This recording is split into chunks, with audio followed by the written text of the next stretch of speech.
In today's video, I'm going to show you how to replace a lawn sprinkler head in less than 5 minutes. It's really easy to do, and I've learned some tricks along the way that make this a much simpler task. Most heads cost less than $15, but a pro will charge you between $75 and $150 to come out and change a head.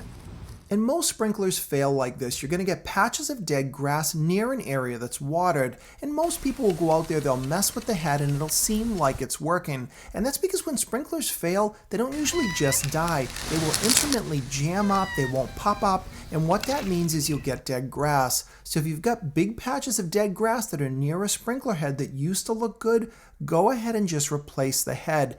You only need a few things. You'll need a replacement sprinkler head, along with a cup of water, and also a knife. Now this one's a Hori and it's designed for garden use, but you can use a butter knife or any kind of a knife that you don't care too much about, because we are going to be putting it in the ground.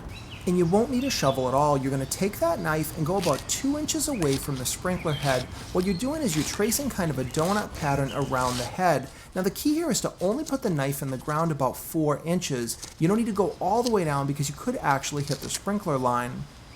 And if your knife is thick enough, you can use it to pry this donut out, or just use your hands. And clear out a little bit of space in the hole. You want to just pick up any rocks or any kind of loose debris so that you can get clear access to the top.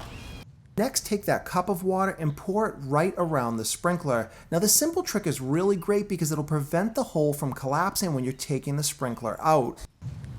With the water soaked in, now just wiggle the sprinkler head back and forth. Sometimes it's easiest to brace your hands in the hole and just push it with your thumb so that you get a little bit of movement. Now we just need to unscrew the sprinkler head. Now all you've got to do is put your hands on it and turn it to the left. It's threaded on there quite a few times, so just keep turning it until the sprinkler head starts to become loose. Now you can lift it straight out. Now you want to be careful here, but because you poured the water in the hole before, the sides of this little tunnel are perfectly smooth and they're not going to collapse onto that threaded fitting.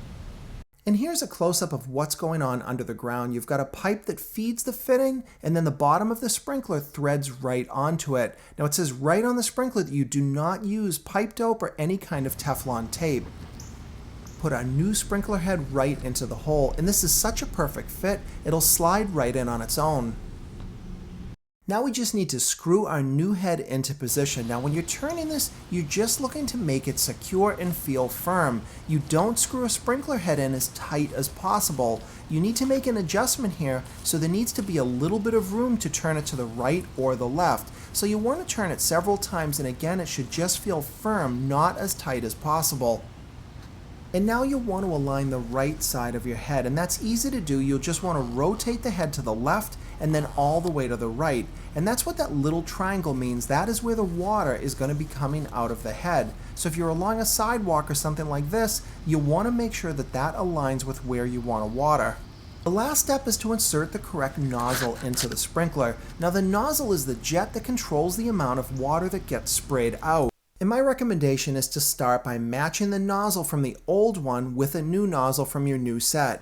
And most sprinklers have a special tool or a key that allows you to pull the head up. And you can see that in this head there's currently no nozzle. So all I need to do is insert the new nozzle and I press it in by hand. But then when you're done, there's a special screw that you're going to tighten down that'll secure it in place. You'll notice that that screw can actually go all the way down over the jet. Now that's how you adjust the flow. I have a separate video that explains this in more detail that'll cover fine adjustments.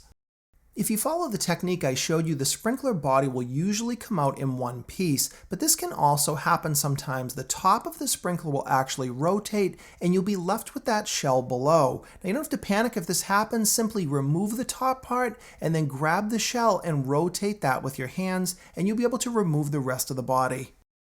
Now you've just got to test it out and see how it does. You'll also want to replace the grass donut, and there are going to be some final adjustments. Now they're different for each manufacturer, so I've put a link to all the big ones in the description to tell you how to make those final adjustments to get the water to go exactly where you want. Being able to replace a sprinkler head is something you'll want to do, not just to save the money, but so that if you start having issues, you can correct them very quickly yourself. So hopefully you found this video helpful and learned something new. If you liked it, please give me a thumbs up and subscribe to my channel if you're not already for more videos coming up.